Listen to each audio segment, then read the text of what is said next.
All right, hello everybody. Hi. We have Robbie Pock with us today to talk a little bit about assessments and learning activities and tying those to learning objectives.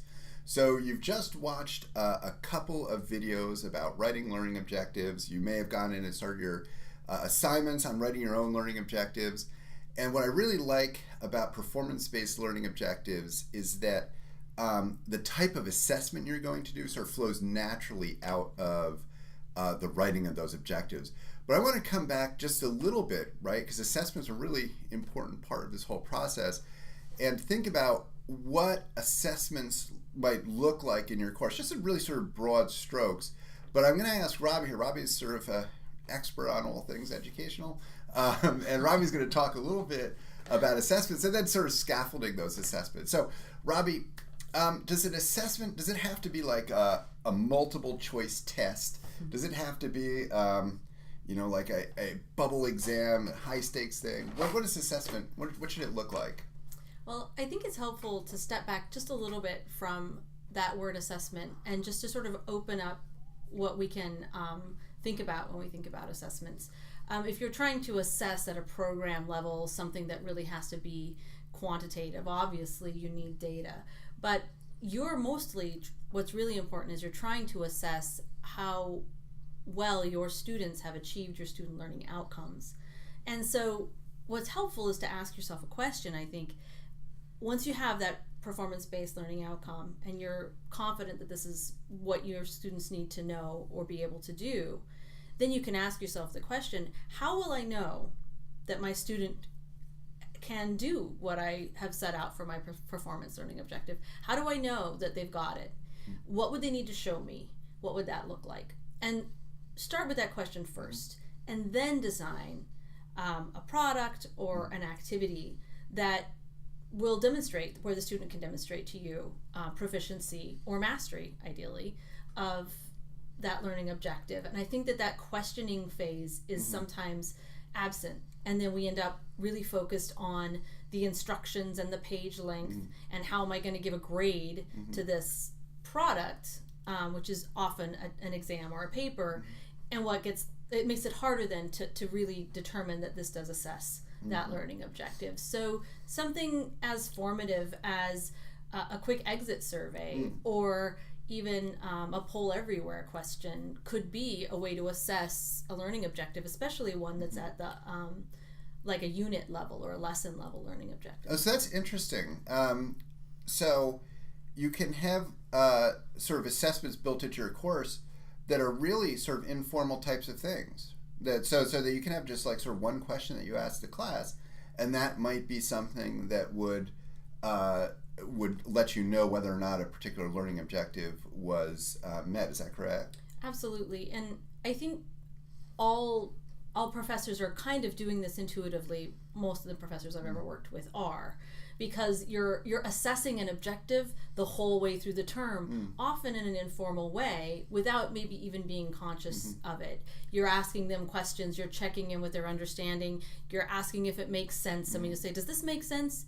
And based on their facial register, you can sort of get a sense if they're tracking where they are on the continuum of mastery, right? So it's another thing to be helpful. It's helpful to think about when you're trying to get students from week 1 till the end of your term, whatever that is, and that objective, they're building toward mastery. And their formative assessments are great for checking that. And you might be checking that multiple times in a single class period, not just at the end of the course. Ultimately, you want some way to definitively determine have they met this objective by the end. Right.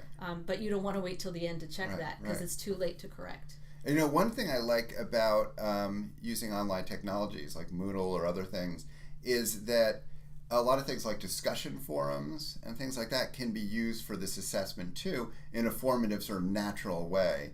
So I'm actually using the discussion forums that we have here in the Bowler Retreat. Those are assessments to see whether the participants are sort of, are they getting the things out of this little retreat that I want them to get out, that I've sort of identified as things that are important for them to get. You want to follow up on that and that statement? Well, all that stuff, sure. I mean, I think mindful teachers of all kinds and at all levels do this naturally.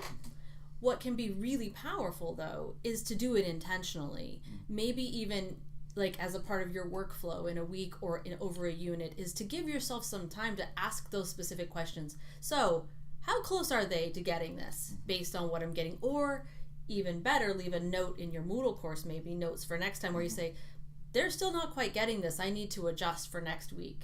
Or maybe I need to be more intentional about instruction, specific instruction. So you can get to that, some of that just-in-time teaching kind of thing from assessments. So I guess it's really important, though. I want faculty to realize that they probably are already doing this instinctively, but you can really maximize that power if you do it intentionally. And you really have to keep looking back at those objectives, not just putting them on the syllabus and hoping for the best, but keeping that list of objectives in the forefront of your consciousness as you go through the course, and look at all the student work, not just those major formal final sort of exams, midterms, and final papers. And what do you think about sort of the scaffolding that goes into assessment? That's really, it's important that you do want some high stakes, like more thorough official sort of assessment opportunities, like especially at important checkpoints, right? At this point, students, so not just at the end students should be able to do this, but at this point, they should be able to be this far, or I really need to know if they're not on course. And often you want something more comprehensive, like a midterm exam or some sort of a performance-based project or artifact. So you don't want to just drop that in, though. What you want to do is what can work well, I should say, is really carefully considering a sort of a summative, more formal learning activity, whether that's, and it should probably have a product or an artifact, a performance artifact product associated with it, and then make sure that you can map that to your objectives.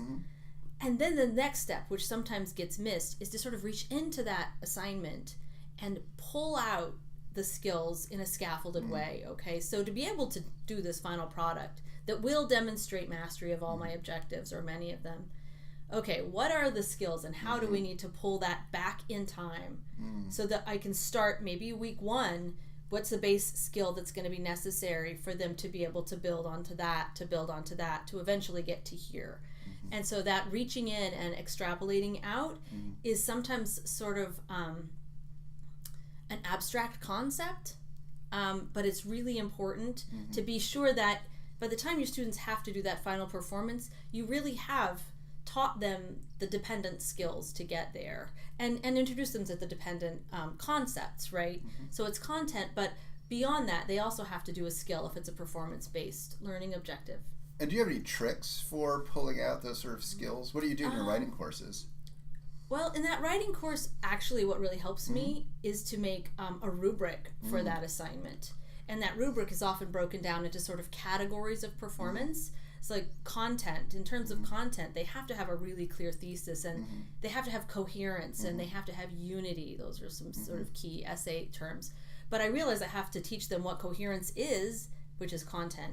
And then I have to teach them how to make that happen, which is a performance, right? You have to have clear topic sentences, and this is what a topic sentence looks like. Let's practice some of those.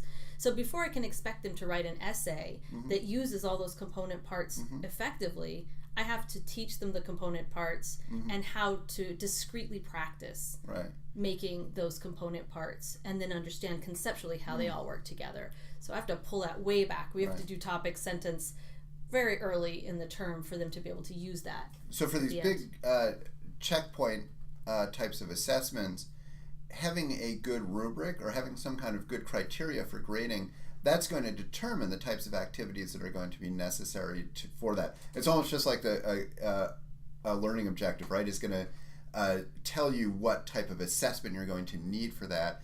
Having good sort of grading criteria is going to tell you what types of learning activities you're going to need for the students to be able to accomplish that assignment. It's really backwards design. So yes, everything you said is exactly accurate, and this is why backward design is powerful, especially if we can sort of start with this concept of, I'm going to know what they have to be able to do, and to understand and be able to do. Those are your learning objectives, and here's how I'll know they can do it. I'll map that, And then, okay, how will I score it? Well, you should be scoring it based on the objectives. So your rubric should contain very similar language to your core objectives in your course, because that's what you're supposed to be looking for, right?